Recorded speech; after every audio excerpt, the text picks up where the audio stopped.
I was 4 years old when the Ambrosio family moved in next door. There was the mother, Valentina, the father, Paul, their 8-year-old daughter Rhea, and their 5-year-old son, Billy. Valentina was tall, slender, golden blonde, and sociable, all sweetness and light and small talk.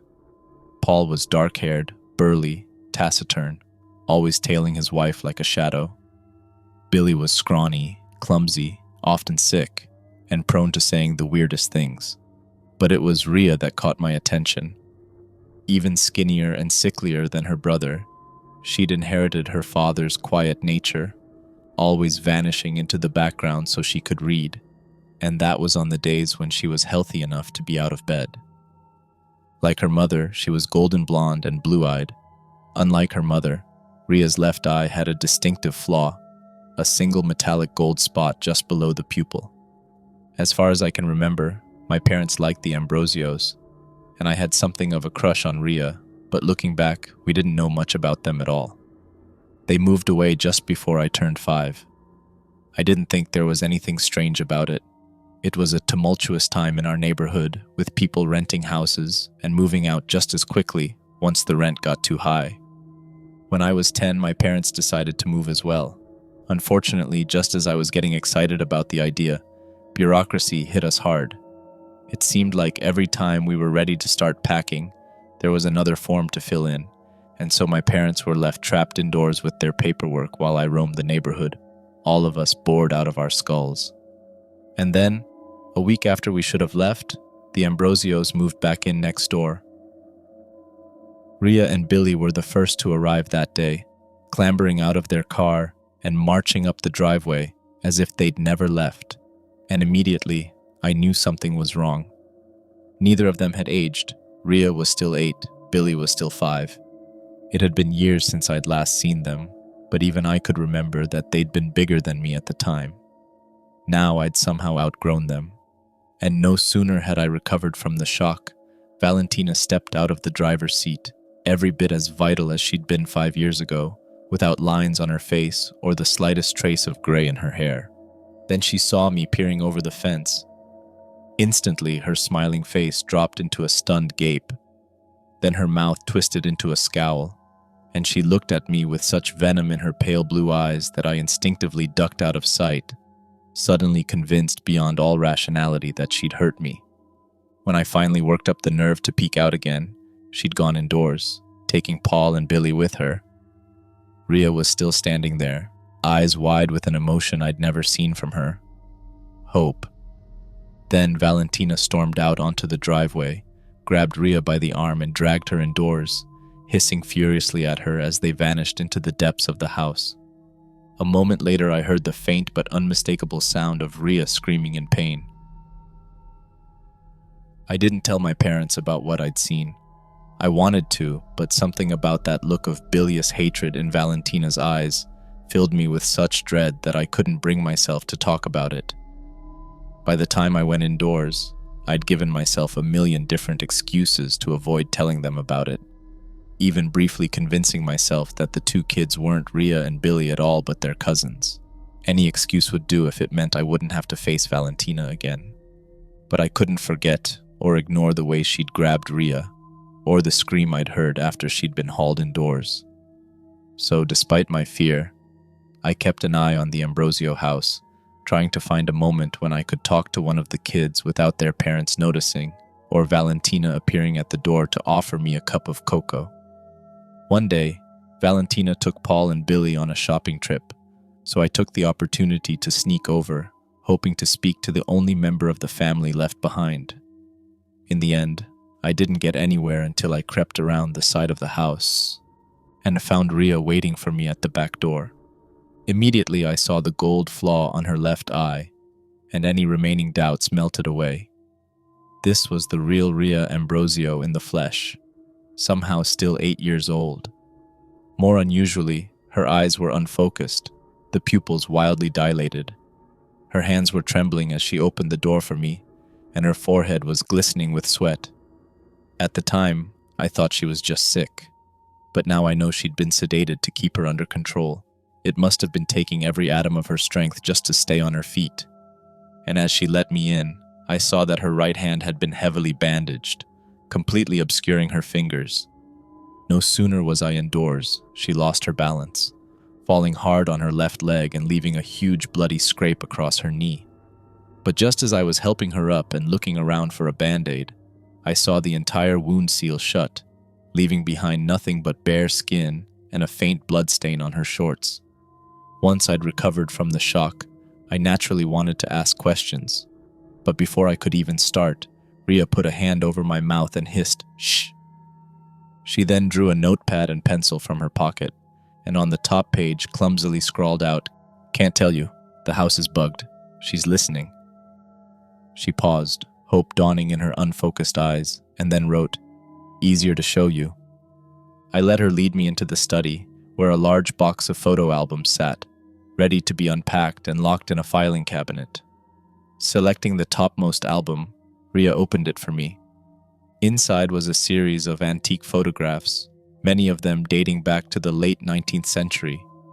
And they didn't feature grandparents or great-grandparents, but Valentina Ambrosio herself, just as glamorous as she was in the present.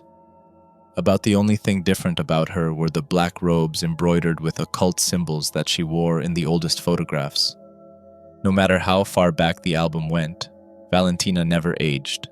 She remained outwardly 30, as vital as ever.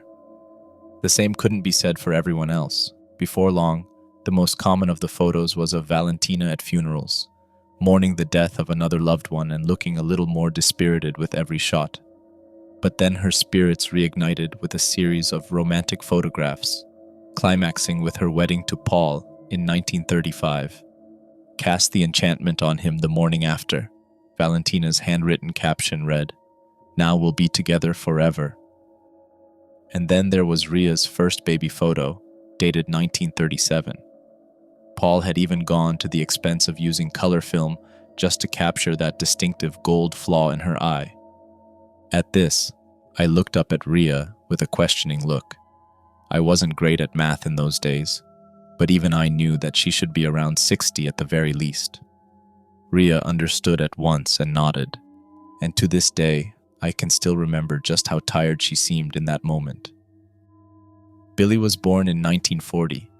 Judging by the next few photographs, he and Rhea had enjoyed a very happy childhood. Trips to the beach, lavish family Christmas parties, treehouses too elaborate to be built by normal parents, Halloween parties with impossibly realistic disguises, and even a few shots of Rhea studying a huge leather-bound book captioned "My Little Sorceress." But photo by photo, Valentina's mood began to change again. As Rhea turned 9 and Billy turned 6, their mother's expression soured with discontent, and every smile she wore from then on seemed a little more disappointed as the two grew older, until at last there was a photo of a teenage Rhea leaving for college, while next to her, a teary-eyed Valentina barely grimaced. The next few pages of the album were snapshots of Rhea and Billy's adult successes, sent back home to Valentina, torn up in a rage, then hastily taped back together again. This came to an end in 1962 with a beautifully handwritten letter, sealed and preserved in plastic. "Dear Rhea," it read, "I've considered your request, and I now realize that I was wrong to speak so harshly to you. You have every right to pursue your own dreams, and I will be more than happy to teach you the secret magics, even if doing so means that you will leave the country to pursue your research. Please come home to us, enjoy one last family dinner, and I will give you everything you need. Your loving mother." The album ended with 2 photos, likely taken by Paul. The first was a shot of an adult Rhea, tall, graceful, confident, and dressed to impress. Valentina stood behind her, her hand faintly glowing, her face twisted into a hideous smirk. The second was a shot of Rhea suddenly 8 years old again, her now gigantic adult clothes draped over her like a tent, her mouth open in a scream of horror. And in the background, Valentina laughed triumphantly. "This family won't be broken," blared the caption. "We'll be together forever now." Billy wasn't given the same formality. He was kidnapped on the way back to his college dorm, according to Rhea's notes, then tied to a chair before being enchanted and regressed. And this time around, The entire transformation was captured in no less than 30 snapshots. The next few albums were a chronicle of Valentina forcing her two immortal children to live out their second childhoods as she wanted them to. Again, there were Christmas parties, tree houses, books, and trips to the beach, but the joy was gone, as were the friends who'd once been invited. Worst of all were the photos of Billy looking progressively more spaced out, accompanied by the caption of, "Finally found the right drug. Now he acts his age. Pity there's no drug that can induce docility and preserve that bookish streak, or Rhea would be perfect." But it wasn't until Rhea decided to show me the nursery where she and Billy slept that I finally realized just how nightmarish things had gotten for them, because that was where most of the punishments for being too grown up were enacted. After all, the only reason why Rhea had been able to escape this room and let me into the house was because Paul had drugged her instead of restraining her, not realizing that he'd gotten the dosage wrong. Outwardly, the Ambrosio nursery was just as bright and cheery as you'd expect for the children's room, but the door was clustered with locks and chains. There were handcuffs fastened to the bed frames, plastic sheeting on the mattresses. The top of the tall boy was clustered with pill bottles, glass vials, and syringes, and hanging from the ceiling was a curious-looking nursery mobile. Where most mobiles would have had farm animals, fish, birds, or stars, dangling from the strings of this baby mobile were 5 curiously fleshy shapes on fishhooks. I didn't realize what they were until I saw the fingernails. Heart hammering, I looked down at the bandages around Rhea's hand. By way of a reply, she held up a note that made my blood run cold. Fingers take longer to grow back. Rhea wanted freedom.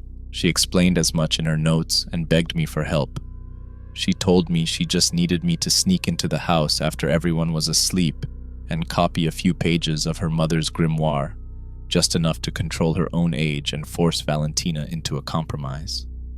Once Rhea and Billy were chained down and sedated for the night, Valentina was in the habit of leaving the grimoire out of its safe in the study, especially if she'd had few glasses of wine during her nightly research. If Rhea left the bathroom window unlocked for me, it'd be easy for me to sneak in, or so she said. In the end, I agreed to help, mostly out of pity, but also because Rhea told me my life was in danger. After all, Valentina regularly faked IDs and moved her family so nobody would notice their immortality. My parents had screwed that up by delaying their departure from the old neighborhood, leaving me as a witness, and Valentina had left quite a few inconvenient witnesses in shallow graves over the years. In hindsight, I'm glad I never accepted any of the drinks she'd offered me earlier. So that night, once my parents had drifted off to sleep, I slipped out of bed, armed myself with a disposable camera, snuck out through the back door, and crept over to the Ambrosio house. The bathroom window had been left unlocked, as promised, and after years of climbing trees and shimmying up walls in my spare time, it didn't take too much effort to scramble over the sill and into the house. I still remember the deathly silence in the halls as I tiptoed to the study, of how the shadows seemed to bend and ooze around me, of how I froze at every pause in the muffled snoring from the master bedroom, of how I tried with all my might not to think of exactly how Valentina would kill me if I got caught. Somehow I made it to the study without being noticed, and sure enough, Valentina's grimoire was there on the desk, exactly as she'd left it. As soon as I was sure that nobody was awake to hear and the door was shut behind me, I turned on the desk light, leafed through the book until I found the pages that Rhea was looking for and photographed each one with the disposable camera. Once I'd finished photographing everything Rhea had asked for, I flicked off the light and crept out of the house, and right on time too. Paul had just gotten up for a glass of milk, and if I'd left a moment earlier, he'd have seen me leaving the study. And because I was there just in time to catch a glimpse of him heading to the kitchen, I could see he was ready in case Rhea or Billy ever escaped from the nursery. He was armed with a cattle prod. The next day, I got the photos developed. It cost me most of my pocket money, but I was just glad nobody at the shop asked questions about the content. Then, while Rhea and Billy were playing outside, and Valentina was distracted indoors, I slid the photos through a hole in the fence for Rhea to pocket. It was a momentous occasion because it was the first time in 5 years I'd seen her smile. She even broke her silence long enough to whisper, "I won't forget this, Tom. I owe you more than you can possibly imagine." I don't know how she managed to hide the photographs long enough to learn from them, but I was expecting the results to be impressive. I was thinking that the confrontation between Valentina and Rhea would be a magical duel right out of Hollywood, to the point that I spent the next few days waiting for a glimpse of the fireworks. But in hindsight, I now know that Rhea wasn't going to confront her mother about anything. After all, the last time she'd given Valentina the benefit of a doubt, she'd de-aged Rhea back to childhood while her back was turned. Why risk giving her a chance to strike first? So I awoke one morning to find the house next door eerily silent. After spending nearly an hour watching for any sign of activity, I crept over for a closer look. The front door had been left hanging open. The filing cabinets and the safe had been emptied. Valentina's wardrobe had been raided, and the car was gone from the driveway. Of the Ambrosios, there was no sign. After that, my family and I moved out of the neighborhood and settled in Vermont, and my life returned to normal. Years went by. I did well in high school, went to college, got a job, began winning promotions, and eventually I got a small house of my own at a dirt cheap price. No family, though. My encounter with the Ambrosios permanently soured any notions of marrying and having children. And then, last month, I got new neighbors. I saw them that Saturday morning, trundling to a stop in the driveway of the house next door and piling out of their van. A family with no less than 12 impressively diverse children, ranging from age 14 to 3 months old. Also, for some reason, 5 of them were dressed as pirates, complete with eye patches. The mother and sole parent looked uncannily familiar. Tall, dark-haired, confident, perhaps 30 years old, and heavily pregnant. Just looking at her reminded me of photos from the 1960s for reasons I couldn't quite explain. But it wasn't until she walked up to say hello that I saw the distinctive gold blemish on her left eye and finally realized why she seemed so familiar. Rhea winked at me. "I told you I owed you more than you could possibly imagine," she whispered. Then she walked off to shepherd her children indoors, pausing only to beckon me to follow. And so I did, watching in awestruck silence as my old childhood crush went about settling her family into their new house with the kind of speed that only magic can manage. She'd learned a lot in the years since I'd last seen her, I realized, as the house's internal dimensions warped and expanded around us. But shocked as I was, it didn't take me too long to get suspicious about Rhea's children. After all, the way they jumped to attention whenever they spoke and flinched whenever she raised her voice was concerning enough, as was the curiously mesmerized look to their adoring gazes whenever they huddled around her. And when I saw that the eldest child was a dead ringer for Billy Ambrosio at 14, I knew there could be only one explanation. "You said you just wanted to be free," I sighed. "I did," she admitted. "But in the meantime, I had to keep Mom and Dad under control, help Billy recover, and try to make a life for myself. It was easier to keep them young and weak. And after a few years of failing to make it in the legitimate world, I realized that I'd missed out on too many opportunities, too much history I could have thrived in." Rhea offered a sad little smile. In the end, I realized that, after everything I'd been through at Mother's hands, what I wanted more than anything else in the world was power to take back what I'd lost with interest. Magic gave me power, true, but being a parent gave me so much more than that. There's no drug in the world as pure and rapturous as the fear and love of a child for their mother. She giggled, actually giggled. Now I know why so many cult leaders have their followers call them Father. I swallowed hard. But where did all these children come from?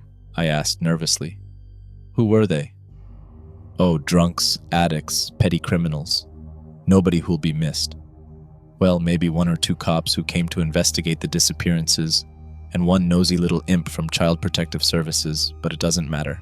I'm a better sorceress than Mother ever was, and for someone of my talents, Laws and violence are of no concern. Besides, she added, it's not as if anyone can kill me, is it? And you're just going to keep adding to the family? You're just going to keep making random people immortal and de-aging them into children just for the sake of feeling powerful and loved? Why not? With my powers, I can feed, house, clothe, and entertain hundreds of them without paying a cent, maybe even thousands. And if I don't, well, they can't die either, so... That impish giggle again. Rhea paused and glanced at one of the younger children. Paul, she called, pushing a cooler towards him. Could you put this up in the nursery? The kid who had once been Rhea's father took the cooler with some difficulty. Like quite a few of the kids, he was dressed as a pirate, and something behind his eye patch seemed to be hurting him. He kept scratching and worrying at it. It wasn't until he shuffled into the nursery and opened the cooler that I realized why. Inside was a baby mobile, but thankfully this one didn't have fingers hanging from it. Unfortunately, it was looking back at me, 5 newly extracted eyeballs hung from the mobile by the optic nerves, taken from 5 kids now dressed up as pirates. I was at my limit by then and ready to make a run for it, but there was one other mystery that needed clearing up. Where's Valentina? I asked, almost dreading the answer. That's the beauty of magic, Rhea mused airily. Once the subject's immortal, I can control their age in any way I please. Where is she? Rhea didn't answer. She just smirked and gently stroked her swollen belly, delighting in the faint kicks from within. And that was my cue to leave. I'd heard enough. And frankly, I didn't want to hear Rhea's explanation. I didn't even want to imagine it, if only because my first visit to the Ambrosio house had left me with more than enough nightmares already. Paul reached out for me as I left, clutching pathetically at my jacket.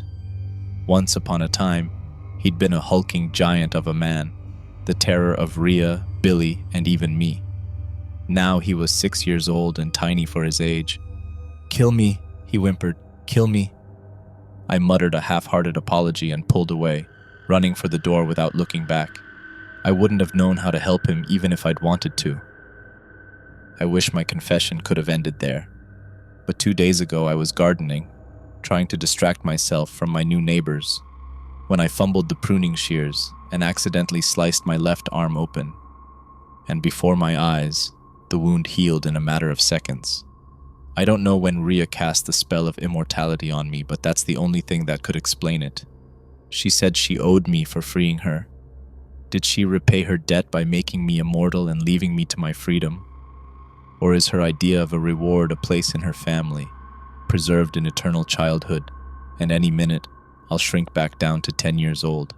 I don't know, and I'm not sticking around to find out.